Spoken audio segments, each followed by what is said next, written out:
እዚህና እዛ ያለነው ሰዎች ምንም የሚለየን ነገር የለም።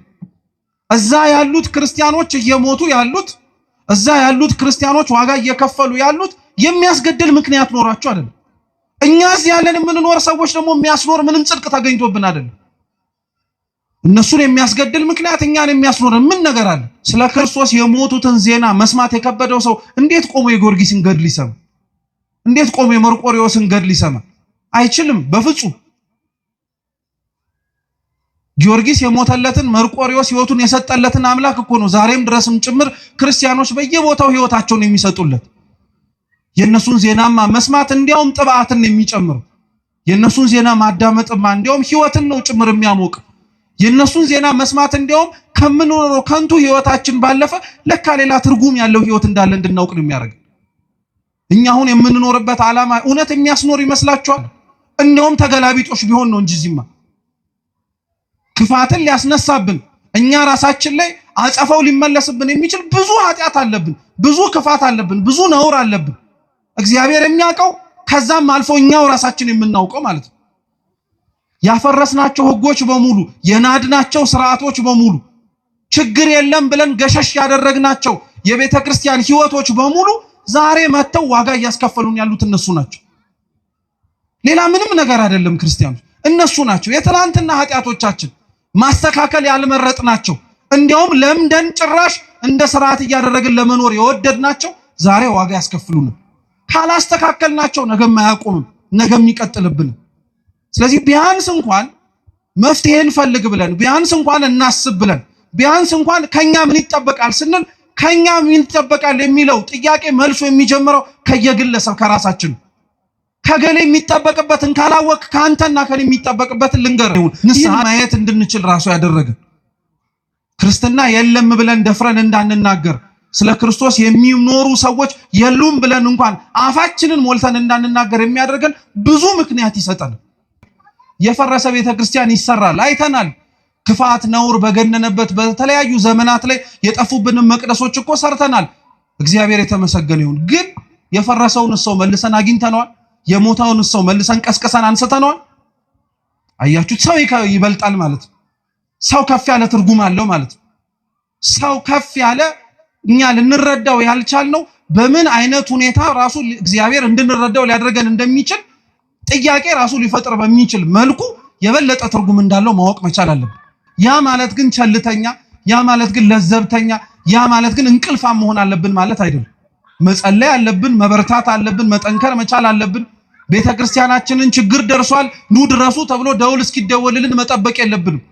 ይሄው የተሰበሰበው የማታ ጉባኤ ህዝብ በጉባኤያችን ተገኝቶ እንዲያስተምረን እንዲመክረን የእርሱ ቅዱስ ፈቃድ ይሁንልን።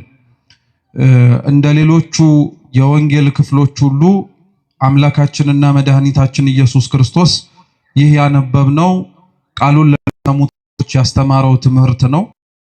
ይህንኑ የተነበበው ምሳሌ የወንጌል ምዕራፍ 2 እና የሉቃስ ወንጌል ምዕራፍ 20 ላይም ጭምር ተጽፎ ይገኛል።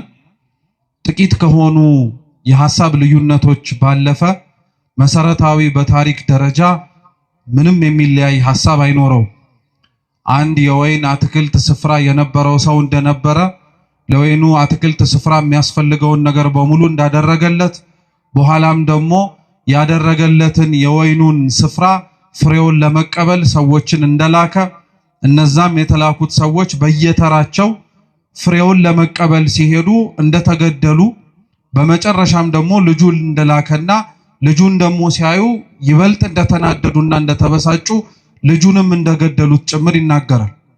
ይህ አሁን ያነበብነው የቅዱስ ወንጌል ክፍል እንዳልኳችሁ ጌታችን መድኃኒታችን ኢየሱስ ክርስቶስ ቃሉን ይሰሙት ለነበሩት ለሕዝብ ያስተማረው ትምህርት ነው። ጌታችን ኢየሱስ ክርስቶስ በዋነኛነት የሚገኙት ሰዎች በሙሉ ትምህርት ክፋትም ጭምር ራሳቸውን መጠበቅ እንዲችሉ ይፈቅዳል። እንዲሁ የሚያደርገው አምላካችን ደግሞ ደጎች ሆነው ደግሞ መከራውን ለሚቀበሉ ደጎች ሆነው ደግሞ ስቃዩንም ጭምር ተሳታፊ ለሚሆኑት ደግሞ እንደጠሩት የአምላካቸው ድምፅ ዝምታው ቢዘገይባቸው ዋጋ እንደሌላቸው መስሏቸው በሃይማኖታቸው በጽናታቸውም ጭምር እንዳይገኙ ሊያደርጋቸው ከሚችለው ነገር በሙሉም እንዲሸሹም ወይም እንዲቆጠቡም ጭምር ይፈልጋል።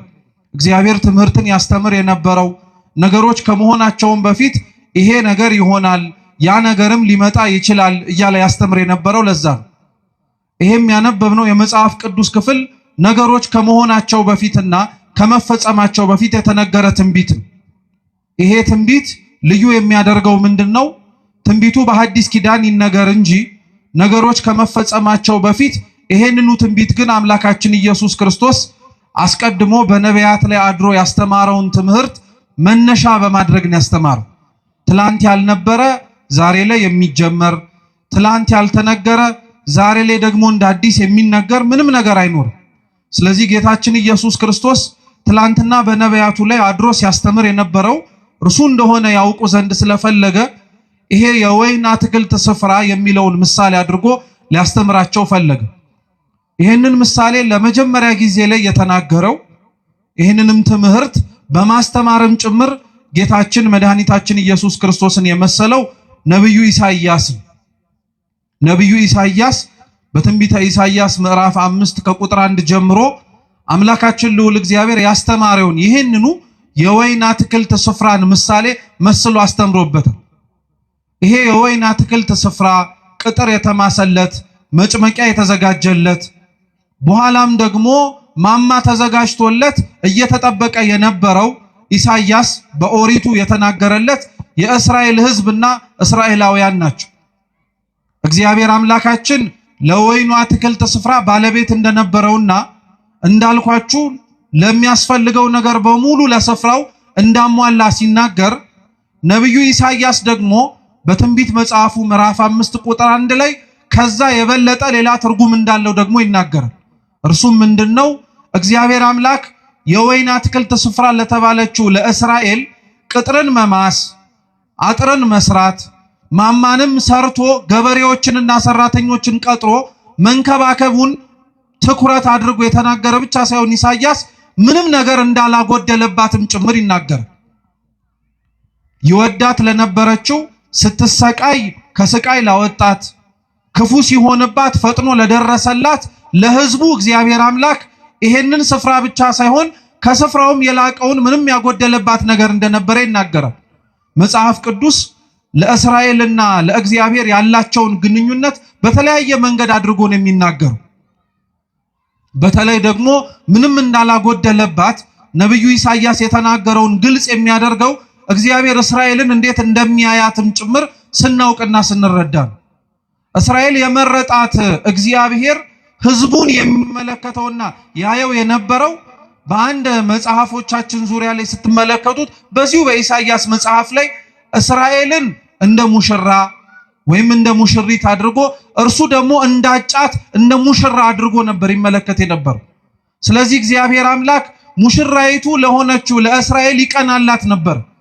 ከእርሱ ሸሽታ ጣዖትን ስታመልክ፣ ከእርሱ ርቃ ድምፁን መስማትን ስታቆም እግዚአብሔር ለእስራኤል ያሳያት የነበረው ነገር በሙሉ ስለሚጠላትና ስለተጸየፋት ስለምታደርግበትም ብዙ ውጣ ውረዶች እንዴት እንዳዘነባት እንድታውቅ ብቻ አልነበረም። ነገር ግን ፍቅሩ ዘልቆ እንዲገባት ስለፈለገ እስራኤልን ይቀጣት የነበረው፣ እስራኤልን ይመለከታት የነበረው፣ እስራኤልን አልፎም እንኳን ዝምታንም ያሰማት የነበረው እግዚአብሔር አምላክ ጠልቷት አልነበር እና ይሄ እግዚአብሔር አምላክ ያደርግላት የነበረው ነገር በሙሉ ላልገባቸው ላልተረዳቸውና ከሩቅ ሆነው ይመለከቱት ለነበሩት ሰዎች እግዚአብሔር እንደተዋቸው፣ እግዚአብሔር እንደረሳቸው፣ እግዚአብሔር የሚጮሁትን ድምጻቸውን እንዳልሰማቸው አድርጎ ይሰማቸው ነበር።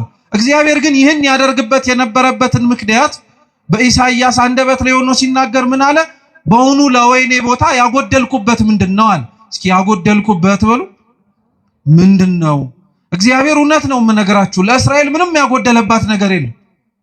እንኳን ባሪያ ሆና ከነበረችበት ከግብጽ ባርነት ነፃ ማውጣት ቀርቶ ምድራዊ የሆነ እንጀራ እንዳትበላ ከሰማይ መና ወርዶላት፣ የደፈረሰና ንጹህ ያልሆነ ውሃ እንኳን ጠጥቻለሁ አጠጥቶኛል ብላ እንኳን እንዳታማው ከአለት ላይ የፈለቀ ንጹህ ውሃንም ጭምር ሰጥቷታል።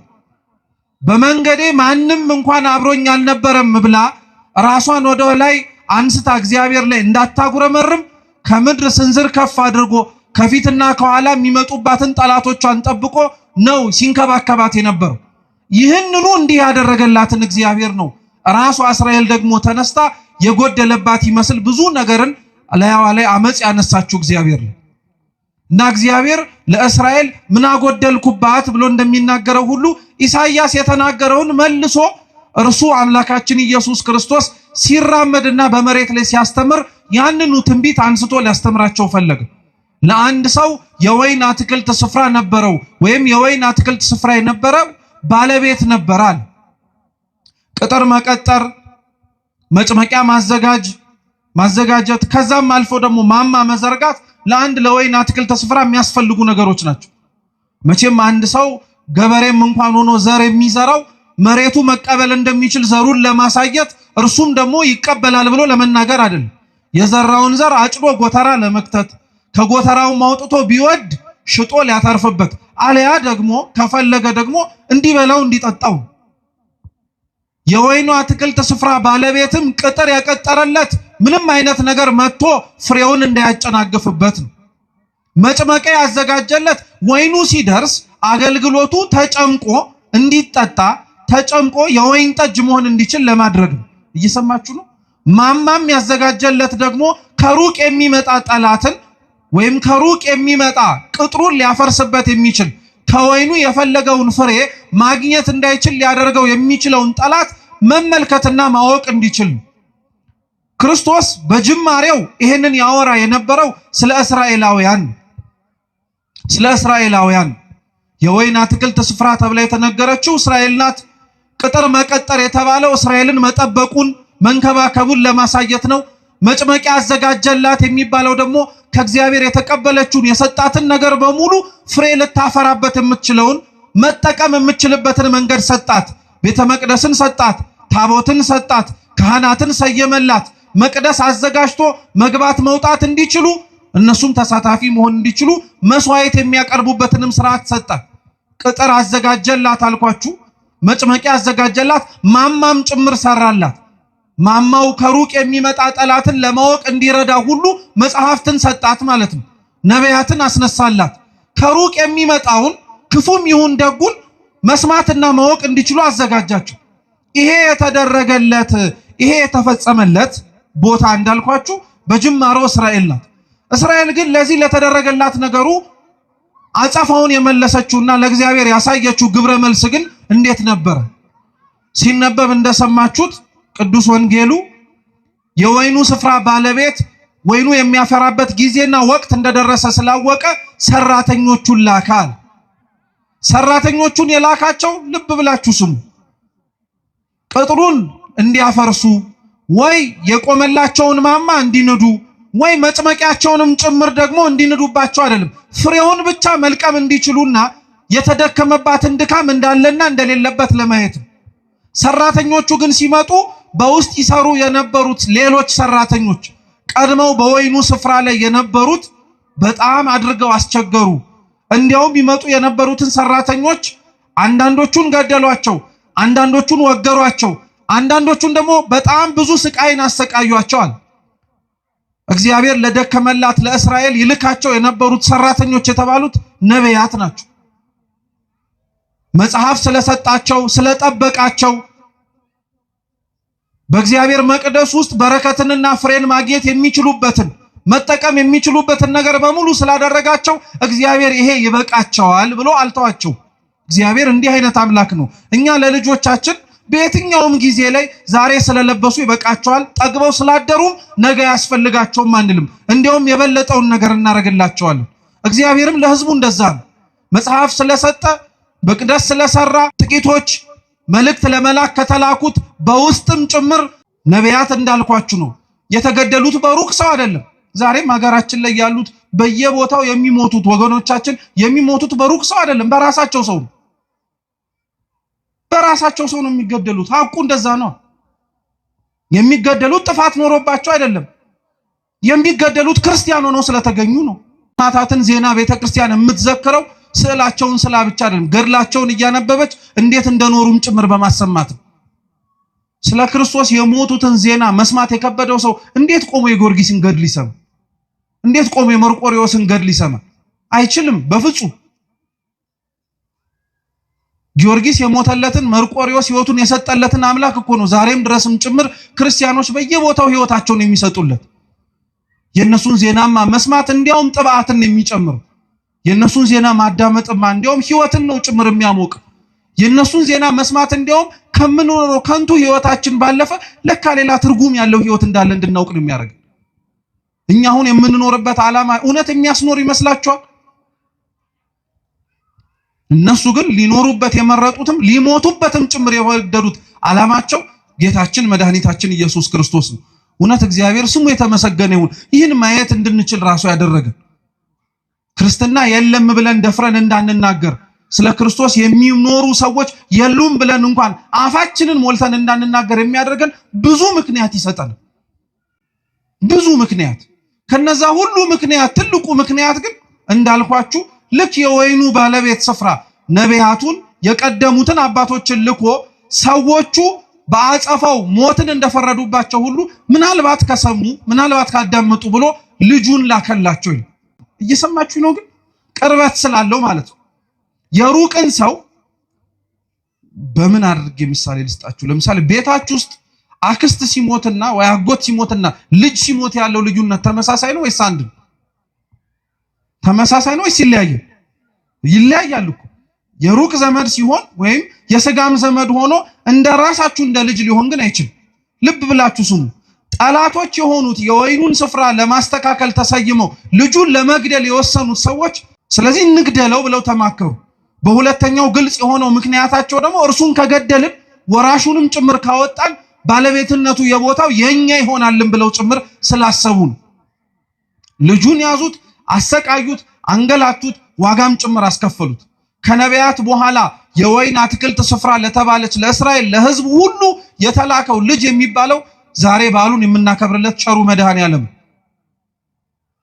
እግዚአብሔር አምላክ ክፋታችንን አይቶ እግዚአብሔር አምላክ ለላካቸው መልእክተኞቹ ለነቢያትና ለቅዱሳን የሰጠነውን ግብረ መልስና ክፋት ተመልክቶ ክፋትን በክፋት ሊመልስብን አልወደደም። እንዲያውም የበለጠ ደግነቱን አሳየን እንጂ እንዲያውም የበለጠ ፍቅሩን አሳየን። ልጁን ሊሰጠን ወደደ። ጌታችን ኢየሱስ ክርስቶስን ልጁን የሰጠን። ይሄ ልጅ ተብሎ የተጠቀሰው በነገራችን ላይ እኛው ራሳችን ጠምዝዘን ስለ ክርስቶስ እንዲናገር ስላደረግነው አይደለም። ቅዱስ ቃሉ ልጁ ተብሎ የተጠቀሰው በወንጌል ስፍራ ላይ ተደጋጋሚ ብትፈልጉ የምታገኙት ጌታችን ኢየሱስ ክርስቶስን። ሌሎቻችን ለእግዚአብሔር ያለንን ልጅነት ቅዱስ መጽሐፍ ሲናገር ልጆች እያለን የሚጠሩ እስኪ ልጆች በሉ። አዎ እኛ ስንጠራ ልጆች ተብለን ነው። ጌታችን መድኃኒታችን ኢየሱስ ክርስቶስ ግን ሲጠራ ልጅ ተብሎ ነው። ልዩነት ስላለው እኛ ልጆች የተባልነው ልጅነታችን የጸጋ ስለሆነ ነው፣ የስጦታ ነው። ልጅ አለመባልም እንችላለን እግዚአብሔርን አባት እንዲሆነን ካልመረጥም። ጌታችን ኢየሱስ ክርስቶስ ግን ልጅ ተብሎ ሲጠቀስ የባህሪ ልጅነት ነው። ማንም ሊነጥቀው የማይችል ማለት ነው። ማንም ሊወስድበት የማይችል ልጁ ተብሎ የሚጠቀሰው እርሱ ነው። ጌታችን ኢየሱስ ክርስቶስ ሲጠመቅ የባህሪ አባቱ እግዚአብሔር አብ በሰማይ ሆኖ ሲናገር ሲመሰክር የመሰማ ነው። የምወደው ምኔን ያለው ልጄን ያለው የምወደው ልጄን ያለው በደብረ ታቦር የማርቆስ ወንጌል ምዕራፍ 9 ላይ ብርሃነ መለኮቱን ሲገልጥ ለደቀ መዛሙርቱ ሲያሳይስ ያው የባህሪ አባቱ እግዚአብሔር አብ ምን ብሎ ነው የምወደው ምን ያለው ልጄን ያለው። ስለዚህ ልጁን ላከላቸው የተባለው ክርስቶስ ነው፣ ሌላ ማንም አይደለም። ለተላከው ልጅ ግን የወይኑ አትክልት ስፍራ ጠባቂዎች ሰራተኞች ተብለው የተሰየሙት ግን የሰጡት ግብረ መልስ የተለየ ነበር። እንግዲህ ተመልከቱት ክርስቲያኖች፣ የወይኑ አትክልት ስፍራ በቁመናው በጅማሬው ማለት ነው ትርጉሙ እስራኤላውያን ናታል። ለእስራኤል እግዚአብሔር አምላክ ነቢያትን ላከ። ከተላኩት ነቢያት በላይ ግን የነቢያቱ ትርጉም እንዲገባቸው ያጠፋቸው የገደሏቸው ዋጋ ያስከፈሏቸውም ጭምር የበለጠውን ነገር እንዲረዱ ልጁን ሰደደላቸው። ሁለተኛው የወይን አትክልት ስፍራ የተባለችው የተሰበሰብንባት ቤተክርስቲያን ነው። ቅጥር ቀጠረላት ማለት የቤተክርስቲያን ቅጥሯ ስርዓቷን መጭመቂያ ማሰላት የተባለው በነገራችን ላይ ሰማዕታትን ነው። ታውቃላችሁ ወይን ፈሳሽን ሊሰጥ የሚችለው በመጭመቂያ ውስጥ ገብቶ ሲጨመቅ ነው አይደለም? ረጉድ ነው አይደለም? ነው፣ ምንም ጥርጥር የለውም። ለቤተ ክርስቲያን አይገርማችሁ? የወይኑ አትክልት ስፍራ ጠባቂ ለወይኑ ስፍራ መጭመቂያ ያዘጋጀላት እንደተባለው ሁሉ ለቤተ ክርስቲያንም መጭመቂያዋ የሰማዕታት ደም ነው። እንደሚኖር ማሳያ ማለት ነው የምንሰማው ቃል እግዚአብሔር። የምንሰማው ስብከት እንዲሁ ቃል ብቻ አይደለም፣ ንግግር ብቻ አይደለም፣ ትምህርት ብቻ አይደለም። የሚኖረው ሰው አለ፣ መርጦ የሚኖረው ማለት ነው። እነሱ የሚጨመቁበት እነሱ ተጨምቀውም ጭምር የወይን ዘለላ ምንድነው ፈሳሹን እንደሚሰጠው ሁሉ እነሱም በመከራ ውስጥ በመኖር ደማቸውን በማፍሰስ ለአምላካችን ለመድኃኒታችን ለኢየሱስ ክርስቶስ ምስክር ይሆናሉ። ቤተክርስቲያን ውስጥ ያለው መጭመቂያው የተባለው ሰማዕታቶች ናቸው ውስጥ የሚኖሩት። ቅጥሯ ስርዓቷ ነው። ማማ የተባለው ጌታችን ኢየሱስ ክርስቶስ ነው። አንድም ማማ ተብለው የሚጠቀሱት ካህናተ ቤተክርስቲያን ናቸው። ስልጣናቸው ከፍ ያለ ሰማያዊ የሆነና ረቂቅ የሆነ ማለት ነው። ለሀገሩ ለእስራኤል ዞሮ ለሚያስተምርባት ስፍራ ምንም እንዳላጎደለባት ቤተክርስቲያን ውስጥም ክርስቲያኖች ምንም አላጎደለባትም። ልብ ብላችሁ ስሙ። መከራው፣ ችግሩ፣ ጭንቁ የምንሰማው ክርስቲያን ስለሆንን ብቻ ብዙ የሚደርስብን ነገሮች እግዚአብሔር ያጎደለብን ነገር ኖሮብን አይደለም። ምንም የጎደለብን ነገር የለም። ምናልባት ለዚህች ቤተክርስቲያን የጎደለባት ነገር ቢኖር ቃሉን ሰምቶ የሚኖርላት ሰው፣ ሌላ ምንም የጎደለባት ነገር የለም። ከቅጥርም ከስርዓትም ስርዓትን ያላት እናፈርሰዋለን እንጂ እንደፈለግነው እኛ። ከአገልጋዮችም አገልጋዮችን ያላት ንጹሃን ሆነው ህይወቷን የሚሰጡላት በደንብ አድርገው የሚኖሩላት። ከመጭመቂያ ውስጥ ያሉ ሰማዕታት ከሰማዕታትም በደንብ ነው ያሉላት። ዘወትር ሊሞቱላት አንገታቸውና ህይወታቸውን የማይሰስቱላት። አልኳችሁ ከቤተ ክርስቲያን የጎደለ ነገር ቢኖር እኛ ነን። እንደተሰበከልን ያልኖርነው፣ እንደተነገረን ያልፈጸምነው፣ እንደምንሰማው ለመኖርንም ጭምር ያልፈቀደንና ያልወደድን ማለት ነው። አሁን እንኳን በዚህ ሁሉ ውጣ ውረድ፣ አሁን እንኳን ባለንበትና በምንሰማው መልካም ባልሆነ ዜና ውስጥ እንኳን ሆነን እኮ እንደው ስለ ራሳችን ብለን መቀየር እንኳን ቢከብደን ስለ ቤተ ክርስቲያን ብለን እንኳን እኮ አንገትም አንደፋነን። እኛ ደፋሮች እኮ ነን። እውነቴን ነው የምነግራችሁ፣ ደፋሮች። ኃጢአታችን ግድ የማይሰጠን ማለት ነው። በደላችንና ነውራችን ምንም ነገር የማይከብደን። እውነቴን እኮ ነው የምላችሁ። እንዴት የራሳችን ኃጢአት ለራሳችንስ እሺ አይከብደን? ለምደነው ነው እንበል። የኛ ኃጢአት ለሀገር ለወገን ለራሳችን ለሆኑ ለቤተ ክርስቲያን ሰዎች ዋጋ ያስከፈለ መሆኑን እንኳን ስናውቀው እንዴት እግዚአብሔር ፊት ራሳችንን ዝቅ ማድረግና ማረን ማለት ይከብደናል? ጸሎት እኮ ተለምነን የምንጠራበት አይደለም። እኛው ራሳችን ተሰብስበን እንጸልይ ብለን የምናነሳው ነው እንጂ ጥሪ እኮ ነው። ክርስቲያኖች ምን እናርግ ነው ታዲያ የሚባል? መፍትሄው ከእርሱ ነው ከተባለ፣ እግዚአብሔር ነው መልስ የሚሰጠን ከተባለ እርሱን የምንጠራው በምንድን ነው? ሲመልሱልኝ በጸሎት እኮ ነው። ሌላ በምን ልንጠራው እንችላለን? ድረስልን ብለን በመጣራት ነው። ሌላ በምን ልንጠራው እንችላለን? ህይወታችን መስተካከል አለበት ክርስቲያኖች። እውነቴን ነው የምላችሁ። እዚህና እዛ ያለነው ሰዎች ምንም የሚለየን ነገር የለም። እዛ ያሉት ክርስቲያኖች እየሞቱ ያሉት፣ እዛ ያሉት ክርስቲያኖች ዋጋ እየከፈሉ ያሉት የሚያስገድል ምክንያት ኖሯቸው አይደለም። እኛ እዚህ ያለን የምንኖር ሰዎች ደግሞ የሚያስኖር ምንም ጽድቅ ተገኝቶብን አይደለም። እነሱን የሚያስገድል ምክንያት እኛን የሚያስኖር ምን ነገር አለ? እንደውም ተገላቢጦሽ ቢሆን ነው እንጂ እዚህማ ክፋትን ሊያስነሳብን እኛ ራሳችን ላይ አጸፋው ሊመለስብን የሚችል ብዙ ኃጢአት አለብን፣ ብዙ ክፋት አለብን፣ ብዙ ነውር አለብን። እግዚአብሔር የሚያውቀው ከዛም አልፎ እኛው ራሳችን የምናውቀው ማለት ነው። ቦታ ካለየን በቀር ምን የሚለየን ነገር አለ? መስተካከል ካለብን መስተካከል አለብን ክርስቲያኖች። እውነቴን ነው የምላችሁ። ሁላችን ያጠፋነውን የሳትነውን ያጎደልነውን ይጠቅማል ብለን ነገር ግን በዘለቄታው ቤተክርስቲያኒቷን እየጎዳት ያለውን ነገር በሙሉ እውነቴን ነው የምላችሁ መስተካከል አለብን። በቃ ያፈረስናቸው ህጎች በሙሉ የናድናቸው ስርዓቶች በሙሉ ችግር የለም ብለን ገሸሽ ያደረግናቸው የቤተክርስቲያን ህይወቶች በሙሉ ዛሬ መተው ዋጋ እያስከፈሉን ያሉት እነሱ ናቸው። ሌላ ምንም ነገር አይደለም ክርስቲያኖች፣ እነሱ ናቸው። የትላንትና ኃጢአቶቻችን ማስተካከል ያልመረጥናቸው እንዲያውም ለምደን ጭራሽ እንደ ስርዓት እያደረግን ለመኖር የወደድናቸው ዛሬ ዋጋ ያስከፍሉን። ካላስተካከልናቸው ነገም አያቆምም፣ ነገም ይቀጥልብን። ስለዚህ ቢያንስ እንኳን መፍትሄን ፈልግ ብለን፣ ቢያንስ እንኳን እናስብ ብለን፣ ቢያንስ እንኳን ከኛ ምን ይጠበቃል ስንል ከኛ ምን ይጠበቃል የሚለው ጥያቄ መልሶ የሚጀምረው ከየግለሰብ ከራሳችን። ከገሌ የሚጠበቅበትን ካላወቅ ካንተና ከኔ የሚጠበቅበትን ልንገር፣ ንስሐ እንግባ፣ ክፋት መስራታችንን እንመን። ለወደቁት ሰዎች ደርሰን ለማንሳት እጆቻችን ባይዘረጉ ሊያነሳቸው ወደሚችል እግዚአብሔር እጆቻችንን እንዘርጋ፣ ልባችንን እንክፈት። ቢያንስ ይሄንን አንድ ሰው ማድረግ ይችላል፣ ሌላውን ብንቶ ማለት ነው። ልጁን ለደደላቸው፣ ልጁን ላከላቸው፣ ሰደደላቸው። እነሱ ምንም ቁም ነገር አልነበረም። እንዲያውም የምታስታውሱ ከሆነ ነቢያትን ካሰቃዩበት፣ ነቢያትን ከበደሉበትና ነቢያትን ዋጋ ካስከፈሉበት በላይ ክርስቶስን ዋጋ አስከፍለውታል። አሰቃይተውታል፣ ገርፈውታል። በአንድ ፍርደኛ ሊደረግበት የማይገባውን ነገር በሙሉ በአምላካችን አድርገውበታል። መግረፍ ብቻ አይደለም፣ ውሃ እንዲጠማ አድርገውታል። መስቀል አሸክመውታል። ራቆቱን እርቃኑን ሆኖ ሀፍረት እንዲሰማው አድርገውታል። ሰው ሁሉ ማየት እንዲችል፣ ሰው ሁሉ መመልከት እንዲችል በመስቀል ላይ ከፍ አድርገው ሰቅለውታል። እውነተኛ የሆኑ ክርስቲያኖች አድራሻቸው ጎልጎታ ላይ ነው። እውነተኛ የሚኖሩ ክርስቲያኖች የሚታዩት ከመስቀሉ ስር ነው። ስለ አምላካቸው መከራ እየተቀበሉ ማለት ነው። እኔ ክርስቲያኖች ስለ እግዚአብሔር ቢያንስ እንኳን እምላችሁ ስለ ስሙ መሞት ቢከብደን ስለ ስሙ መኖር እንዴት ይከብደን? ቤተክርስቲያን ሆነን እግዚአብሔር ጋር አብረን መኖር የምንችልበት ጥሪ እየተሰማ ቅዳሴ እየተቀደሰ ቅዱስ ቁርባን እየተሰጠ የንስሐ አባቶች ቆመው በቅድስት ቤተክርስቲያን ቅጥር ግቢ ውስጥ እያሉ ሞቱን መጀመሪያ ምን አስመኘህ? መኖሩን እስኪ መጀመሪያ ልመደው። እኔ ለሃይማኖቴ ሞታለሁ ትላለህ። አረ መኖሩን መጀመሪያ እስኪ ጀምረው።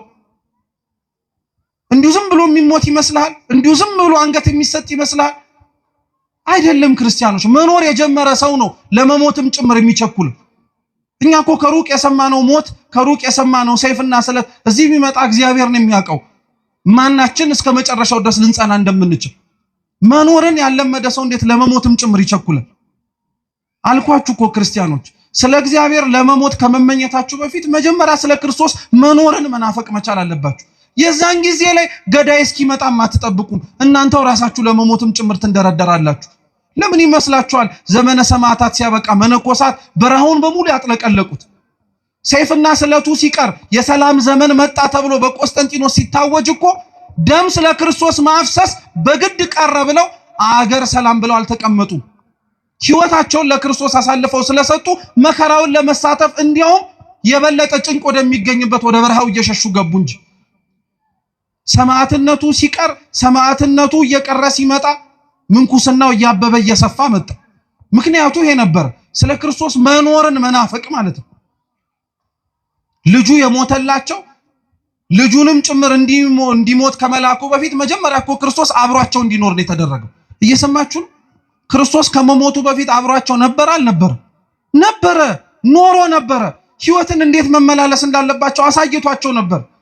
ሕይወትን ካሳያቸው በኋላ ነው ሞትንም ጭምር ያሳያቸው እንጂ ሞትን አሳይቷቸው አልነበረም መጀመሪያ ያስደነገጣቸው። እኛም የሚመጣውን ሞት የምንፈራው መጀመሪያ መኖሩ ስለከበደን፣ የሚከብድም ሆኖ አይደለም ስላልመረጥነውም ጭምር ነው። ማናችንም እውነቴን እንምላችሁ ክርስቲያኖች ቆመን አንቀርም። በአንድም ይሁን በሌላ መንገድ መሞታችን አይቀርም።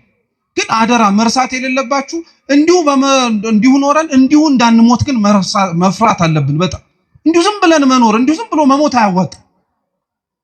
ስንኖር የእውነት ለክርስቶስ መኖር መቻል አለብን። በቃ ስንሞትም ስለ እግዚአብሔር ብለን መሞት መቻል አለብን። በቃ እንደዛ መኖርን ነው መናፈቅ መቻል አለብን። ልጁን ሰደደላቸው። የሰደደውን ልጅ ደግሞ እንዳልኳችሁ ክርስቶስን ይበልጡኑ መከራ ያበዙበት፣ ይበልጡኑ ስቃይ ያበዙበት። ስለዚህ ምን ይደረጋል አላቸው። ጥያቄውን መልሶ ለራሳቸው ነው የጠይቃቸው በነገራችን። ስለዚህ የተሻለው ነገር አሉ ፈሪሳውያን። እያወቁት እኮ ነው ደግሞ መልሱን የሚሰጡት። እያወቀ ጥፋት የሚያጠፋ ሰው አለ ማለት ነው። አያችሁ፣ እያወቀ ማለት ነው። እየጠነቀቀ ምን እንደሚደርስ አጸፋውን እያወቀ በደል የሚበድል ሰው አለ። ልክ እንደኛ ክፉን በክፉ መንሳት አለበት። እንደሱ መነጠቅ አለባቸው። ፍሬውን መልሶ ሊሰጥ የሚችለው ጋር መሰጠት አለበት ተባለ። እውነት ነው። ግን እግዚአብሔር ቤተክርስቲያንን ከኛ ወስዶ ለማን ይስጣት ታዲያ? ክርስቲያኖች የወይን አትክልት ስፍራ ያልኳችሁ ቤተክርስቲያን ናት ብያችኋል። እነዚህ ሰዎች ወይኑን አትክልት ስፍራ ወስደህ አሊያ ደግሞ ሰራተኞቹን አስወጥተህ ትርፋማ ለሚሆንበት ሰው ነው መመላለስ ያለበት አለው። እንግዲያውስ እግዚአብሔር የኛን ከንቱነት አይቶ ቤተክርስቲያንን አይወስድብን። ትርፋማነታችን እስከየት ይመጣል? እሷ ከሄደች እኛንም አይነቅለን። በሌላ ቦታ ፍሬያማ ልንሆን አንችልም። በዚህ ሳምንት ከግንቦት 23 ጀምሮ እስከፊታችን እሑድ ቤተክርስቲያን ስለ መንፈስ ቅዱስ ነው የምታስተምረው፣ ስለ ፍሬያማነት ማለት ነው። እግዚአብሔር በህይወታችን ውስጥ ሲኖር ስለሚታይባቸው ነገሮች ማለት ነው። የወይኑ አትክልት ስፍራ ላይ የተተከሉት በሙሉ ፍሬያማ ሊሆኑ ግድ ነው። ቤተክርስቲያን ውስጥ ያለ ሰው በሙሉ ፍሬ ሊኖረው ግድ ነው። ስለ ክርስቶስ መሞትን መኖርን ብቻ አይደለም፣ ትዕግስት ሊኖረው ግድ ነው። እግዚአብሔር እኛን በታገሰ ልክ እኛም እሱን መታገስ አለብን፣ መለመን መቻል አለብን። እውነቴን የምላችሁ ክርስቲያኖች፣ እኛ በህይወታችን ስንኖር ኃጢአት ስንሰራ በቅጽበት ያላጠፋን አምላክ እኮ ነው ዛሬ ስንጠራው ዝም አለ ብለን ደግሞ የምናጉረመርምበት። አንተ ስትጠራው ቶሎ መልስ ቢሰጥህ ማለት እኮ በተገላቢጦሽ ሳጠፋን በዛው ቅጽበት አጥፋኝ እንደማለት እኮ። ስለ ኃጢአት የታገሰ እግዚአብሔር ጸሎታችንንም እየሰማ ዝም ያለበት ምክንያት አለ። አቅም አንሶት አይደለም፣ ክብር ይግባውና እንደዛም ተብሎ አይነገርለትም። እውነቴን እንምላችሁ ክርስቲያኖች፣ ይህ ታሪክ ላይ ራሱ ቅዱስ ጎርጎርዮስ ሲያስተምር ምን ይላል መሰላችሁ? ለአንዳንዶች ይላል፣ ለአንዳንዶች በተለይ የወይኑ ባለቤት ስፍራ እግዚአብሔር መሆኑ እግዚአብሔር እንደመሆኑ ሁሉን አዋቂነቱን ቅዱስ ጎርጎርዮስ ሲናገርና ይጠይቃል። ይሄንኑ ጥያቄን እናንተን ልጠይቃችሁ እየሰማችሁ መሆኑን ማወቅ ስለምፈልግ፣ የተላኩት ሰራተኞቹ ከመላካቸው በፊት እንደሚሞቱ እግዚአብሔር ያውቃል አያውቅ? መልሱ እንጂ በሚገባ። ደግሞስ ሲልክ እንደሚሞት ያውቃሉ አያውቁ? ያውቃል እሱ። እሺ ጥሩ። ልጁንስ ሲልክ ለልጁ እንደማይመለሱና የባህሪ ልጁ ጌታችን ኢየሱስ ክርስቶስንም እንደሚገድሉትና እንደሚሰቅሉት ያውቃል አያውቅ? ለምን እያወቀ ይሄንን አደረገው ነው ጥያቄ። አቅም ስለሌለው ነው? አይደለም። ወደፊት የሚመጣውንስ ነገር ስለማያውቅ ነው? አይደለም። ያውቃል አላችሁኝ? ያውቃል፣ እውነት ነው። እግዚአብሔር አምላክ አቅም አንሶት አይደለም። ክፋት የሚሰሩ ሰዎች ክፋት ከመስራታቸው በፊት የሚሰሩትን ክፋት ያውቀዋል ጠንቅቆ፣ በደንብ አድርጎ ነው የሚያውቀው።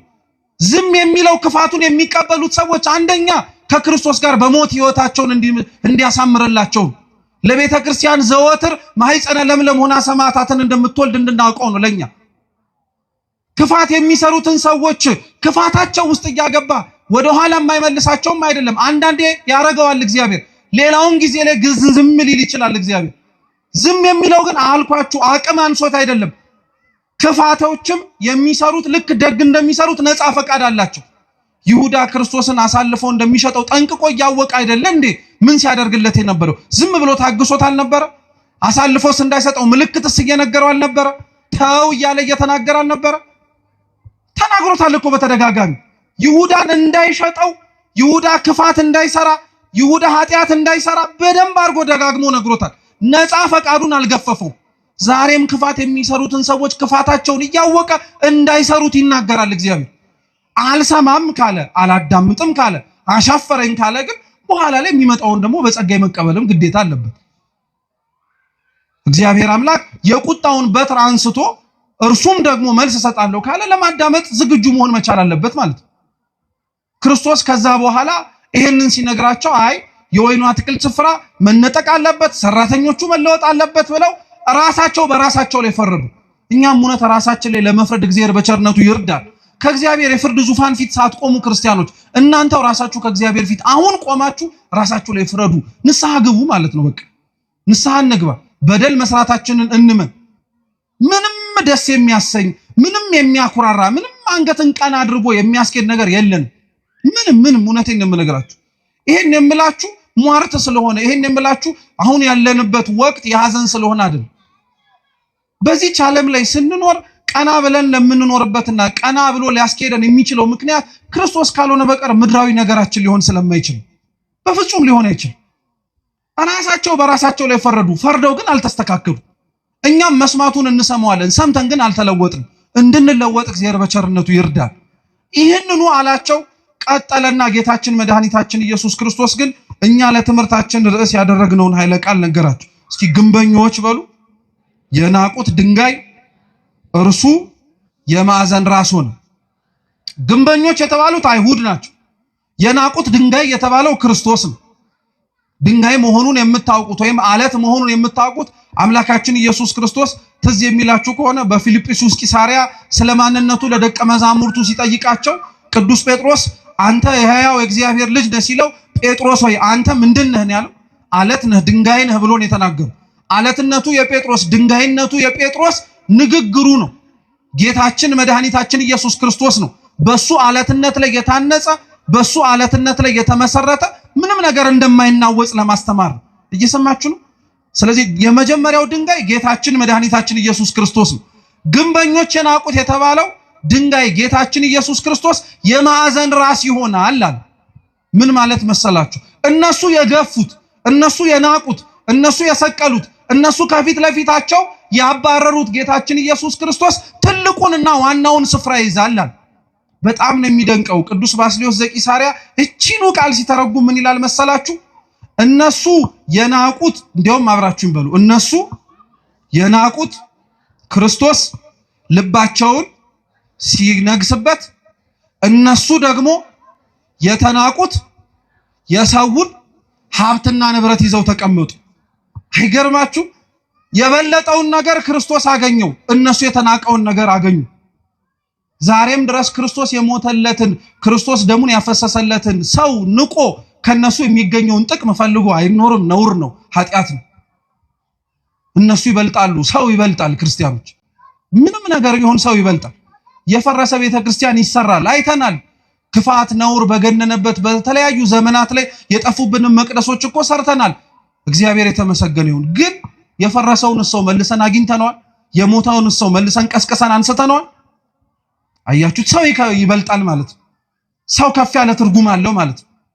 ሰው ከፍ ያለ እኛ ልንረዳው ያልቻልነው በምን አይነት ሁኔታ ራሱ እግዚአብሔር እንድንረዳው ሊያደርገን እንደሚችል ጥያቄ ራሱ ሊፈጥር በሚችል መልኩ የበለጠ ትርጉም እንዳለው ማወቅ መቻል አለብን።